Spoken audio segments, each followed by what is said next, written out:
नमस्कार, जय जोहार। साथियों, जागो पंच में आप सभी का हार्दिक स्वागत, अभिनंदन। साथियों, आज मैं आपको पुराने उसी मुद्दे पर लेके चलता हूं जो मैं आपको पुस्तक पढ़ के सुना रहा था। साथियों, पुस्तक थी आदि निवासियों की पहचान। साथियों, आदि निवासी कैसे थे, उनका रहन सहन कैसा था और यहाँ पर जो आक्रांता आई उनका रहन सहन कैसा था। तो इसमें दो लोग बात कर रहे थे। दो में से एक थे पेरियार ललई सिंह यादव और दूसरे थे प्रश्नकर्ता आदि। तो आदि पूछ रहे हैं पेरियार ललई सिंह यादव से कि आर्य पुत्र और ठाकुर जाति में जन्मे रामचंद्र ने आदि निवासी आचार्य शंभू की हत्या क्यों की। साथियों, एक प्रश्न तो ये बड़ा महत्वपूर्ण है और इसके बाद फिर दूसरा प्रश्न पूछते हैं कि जब आदि निवासी या मूल निवासी बहादुर और वैज्ञानिक चेतना के प्रकृति के लोग थे तो आर्यों ने इन्हें कैसे अपना गुलाम बना लिया, कैसे महान सैंधव सभ्यता पर अपना साम्राज्य स्थापित कर लिया। साथियों, ये सवाल बहुत ही महत्वपूर्ण है। आगे आप इसका उत्तर सुनेंगे। फिर आर्यों और अनार्यों में अंतर क्या है, आर्य कैसे होते थे, अनार्य कैसे होते थे, ये बताया जाएगा। फिर एक प्रश्न है आदि निवासियों के नियम क्या क्या थे, यानी आदि निवासी किस तरह का उनका सिद्धांत था, नियम था, कानून था। फिर आर्य ईश्वर के साकार या निराकार किस रूप को मानते थे, सवाल बड़ा है। फिर आर्य यदि ईश्वर को नहीं मानते थे तो मंदिर क्यों बनवाते थे, उसमें अपने ईश्वर को क्यों नहीं रखते थे। साथियों, आज के इस वीडियो में आपको ये महत्वपूर्ण चीजें मिलेंगी, तो इसका उत्तर मिलेगा और वो भी उत्तर पेरियार ललई सिंह यादव के द्वारा मिलेगा। तो आइए चलते हैं, समय न गंवाते हुए इन प्रश्नों के उत्तरों को हम जानते हैं। साथियों, जो पहला प्रश्न आपसे किया गया था, बताया गया था और पेरियार ललई सिंह यादव से किया गया है, जो आप जानना, आपके लिए जरूरी है जानना। आर्यपुत्र और ठाकुर जाति में जन्मे रामचंद्र ने आदि निवासी आचार्य शंभू की हत्या क्यों की। सवाल बहुत ही सेंसिटिव है। पेरियार ललई सिंह यादव आक्रांता आर्य, तार्किक और प्रबुद्ध आदि निवासियों की लगातार हत्याएं करते आ रहे थे। उसी कड़ी में शंभूक और उनके गुरु लवणासुर की आर्यों ने हत्या की। आदि निवासी शंभूक और उनके गुरु लवणासुर ब्राह्मण धर्म अर्थात सनातनी वर्ण व्यवस्था पर आधारित सामाजिक संरचना का विरोध कर रहे थे। वे समतावादी सामाजिक संरचना को मानते थे। ऐसे ही सामाजिक संरचना को वे निर्मित करना चाहते थे, जिस कारण आर्यपुत्र क्षत्रिय राजा रामचंद्र ने अपने गुरु विश्वामित्र और गुरुकुल और ब्राह्मणों के कहने पर शंभूक और उनके गुरु लवणासुर का मर्डर कर दिया। साथियों, ये बड़ी सोचने वाली बात है और ऐसा कर गुरुकुल वशिष्ठ परंपरा का निर्वहन किया गया और आचार्य शंभूक का मर्डर कर राम मर्यादा पुरुषोत्तम कहलाए, अर्थात एक शूद्र आचार्य की हत्या कर वर्ण व्यवस्था की मर्यादा की उन्होंने रक्षा की, उसकी सर्वोच्च मर्यादा का निर्वहन किया। इस कारण यह आर्य पुरुष सभी आर्य पुरुषों में उत्तम कहलाया। अतः वह वर्ण व्यवस्था की मर्यादा का निर्वहन करने के कारण राम मर्यादा पुरुषोत्तम कहलाए। इस बात को आप पूरे विस्तार से शंभूक वध नाटक देखिए, लेखक पेरियार ललई सिंह में पढ़ सकते हैं। साथियों, जैसे ही मुझे ये पुस्तक उपलब्ध होगी शंभूक वध, मैं आपको इस नाटक का रूपांतर इस पर लाकर जरूर सुनाऊंगा, क्योंकि इसके बारे में मैं कई बार आपसे चर्चा कर चुका हूं कि शंभूक वध पेरियार ललई सिंह यादव ने लिखा था।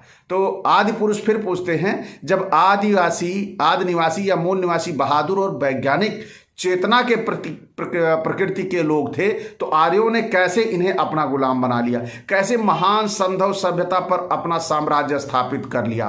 तो इस प्रश्न पर पेरियार ललई सिंह यादव जवाब देते हुए कहते हैं कि हमारे यहाँ 4 समय सत्य माने गए हैं, सत्यम, कार्यम, युद्धम और विजयम। इसे आर्यों ने चालाकी से 4 आर्य सत्य में बदल दिया।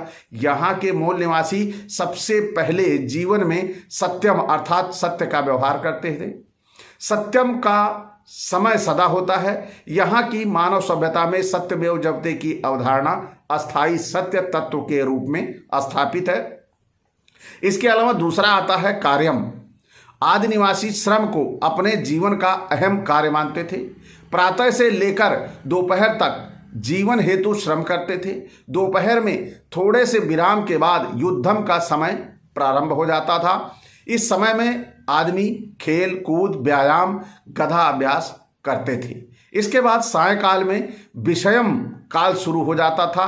विषयम समय में आदि निवासी बच्चे, बूढ़े, पुरुष, स्त्रियां आदि सभी बिल्कुल खुले मैदान में गीत संगीत नृत्य आदि करते, साथ में सामूहिक बातचीत संवाद हंसी ठहाका आदि लगाते थे, जो एक तरह से बड़ा मनोरंजन का, उस समय जब संसाधन नहीं थे, बिजली नहीं थी, तो ये अच्छा साधन संसाधन हुआ करता था। तो महान सैंधव भूमि पर छल बल के साथ जब आक्रांता आर्य आए तो उन सब ने बहुत चालाकी का परिचय दिया। आर्य ब्राह्मणों ने सुबह सुबह उठकर झूठ बोलना, कर्मकांड आदि करना, अंधविश्वास आदि शुरू किया।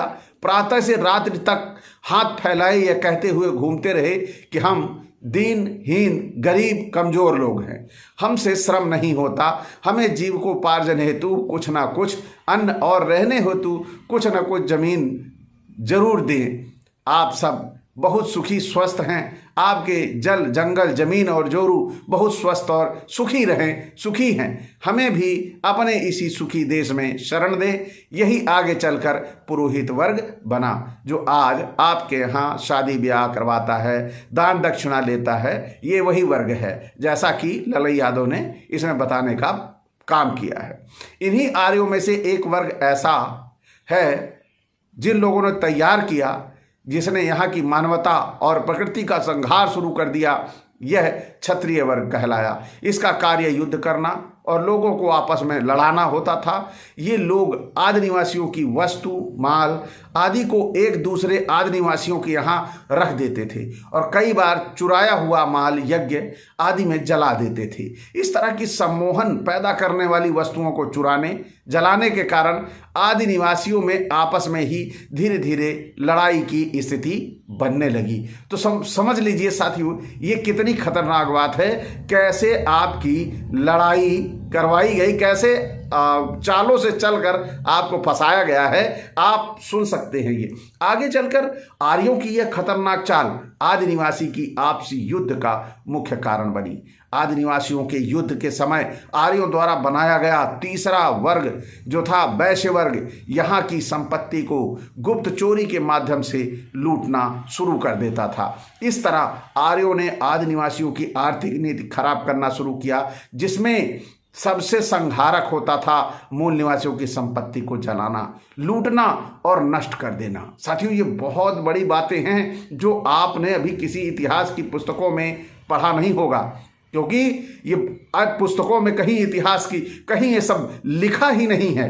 तो आर्यों ने आगे चलकर अंधविश्वास और कर्मकांड के माध्यम से चार युग यानी सतयुग आदि निवासियों के इन्हीं चार समय के अनुसार सत्यम कार्यम युद्धम और विषयम को त्रेता युग द्वापर युग और कलयुग में बदल दिया। इसे अपना नाम दे दिया। सत्यम को सतयुग, कार्यम को त्रेता युग, युद्धम को द्वापर और विषयम को कलयुग इन्होंने कहा। साथियों, ये बहुत बड़ी बातें हैं जो आपको जानकारी नहीं होगी, लेकिन जागो पंच आपको इस पुस्तक के माध्यम से बता रहा है। साथियों, आगे चल के मैं अभी बहुत सारी बातें इसी वीडियो में बताने वाला हूं, और सबसे बड़ी बात तो मैं ये बताने वाला हूं कि ये आर्य लोग जो होते थे ये कैसे होते थे, आर्य और आदि निवासी में क्या अंतर था। तो इसमें जो आदि हैं, पेरियार ललई सिंह यादव से सवाल पूछ रहे हैं, वह पूछ रहे हैं आर्यों और अनार्यों में क्या मूल अंतर है।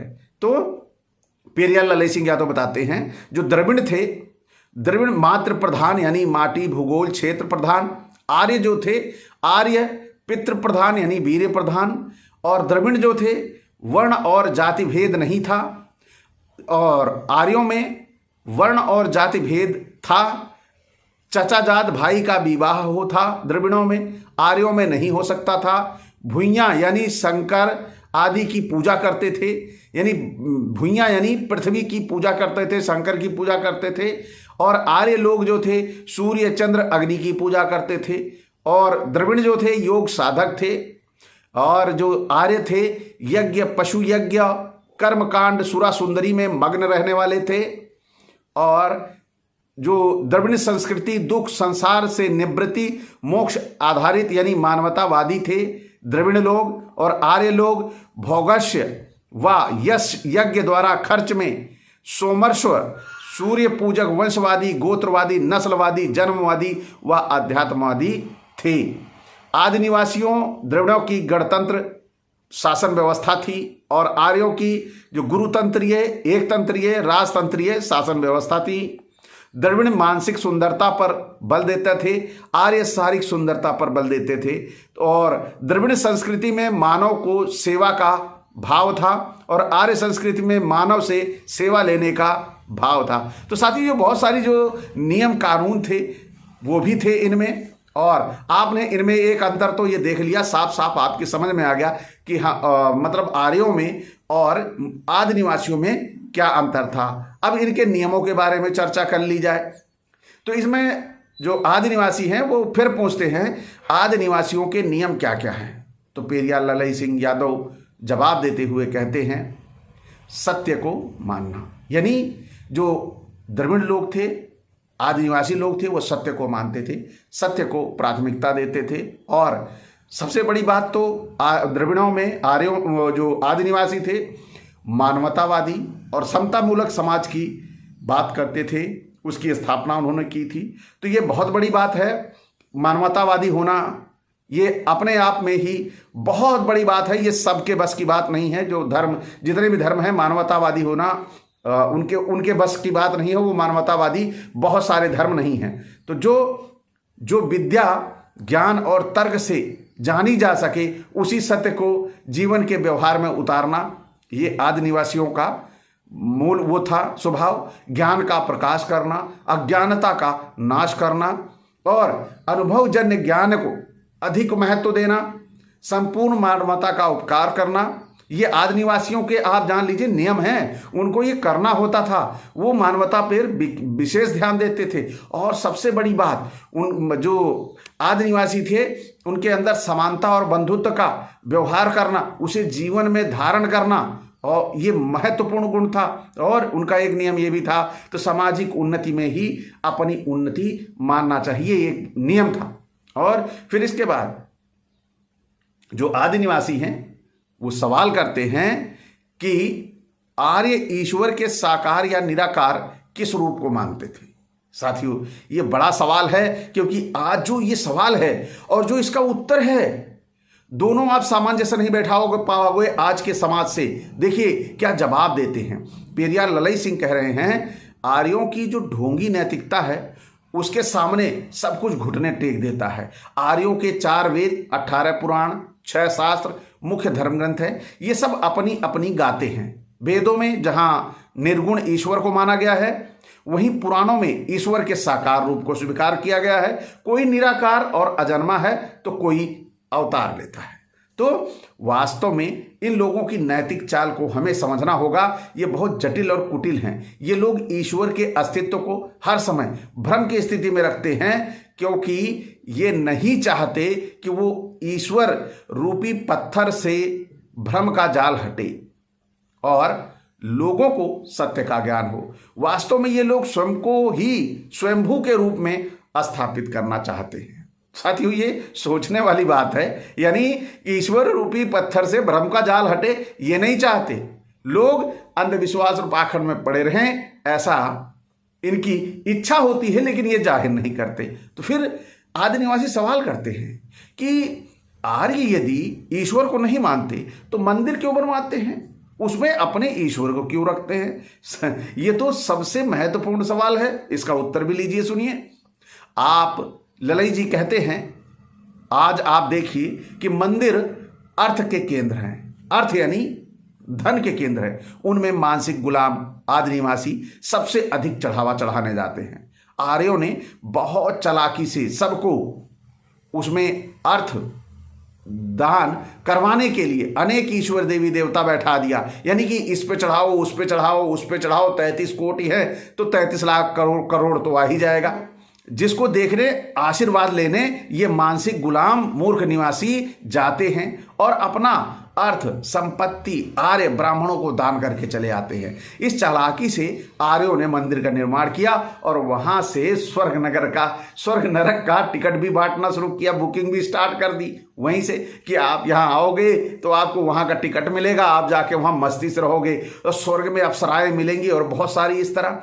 तो आर्यों के मंदिरों में प्रभु ही नहीं बल्कि प्रभुत्व की पूजा होती है। यह प्रभुत्व ब्राह्मण का होता है। उस प्रभुत्व के खिलाफ जो भी जाता है ये उसका संहार कर देते हैं। आप देखिए कि यहाँ के आदि निवासियों के जीविकोपार्जन के मुख्य स्रोत जल, जंगल, जमीन और पशु थे। इन सब का आर्यों ने संहार करना शुरू किया। यज्ञों में पशु बलि यज्ञ को देखिए जिसमें हजारों लाखों गाय, बैल, भैंस, भैंसा आदि अनेकों पक्षियों की बलि दी जा रही थी।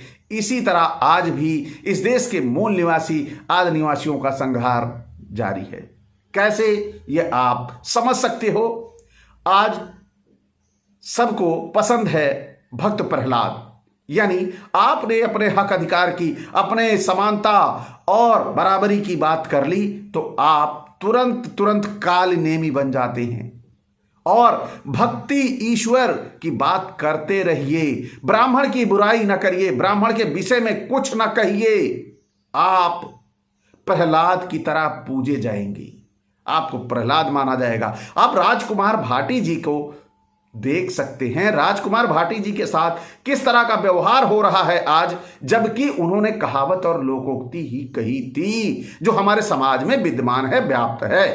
अगर समाज में वो व्याप्त है, विद्यमान है, कही जाती है तो निश्चित तौर पर इसके लिए उछल कूद नहीं मचानी चाहिए, क्योंकि आपने भी अन्य जातियों के लिए भी इसी तरह के मुहावरे और लोकोक्तियां बनाई हैं, तो वो बुरा नहीं लगना चाहिए साथियों। लेकिन आप भक्त प्रहलाद बने रहेंगे तो आपका सम्मान होगा और थोड़ी सी आवाज उठाएंगे तो होलिका की तरह जला दिया जाएगा। ये ध्यान आपको रखना है। तो साथियों, आज ये पेरियार ललई सिंह यादव की पुस्तक आपको कैसे लगी? क्या इसमें सत्य लिखा गया है या इसमें कुछ ऐसा लिखा गया है कि जो ग्रहण करने योग्य नहीं है, स्वीकार नहीं है? तो कमेंट करके आपत्ति जरूर दर्ज करिएगा। इसी के साथ विदा, नमस्कार, जय जोहार।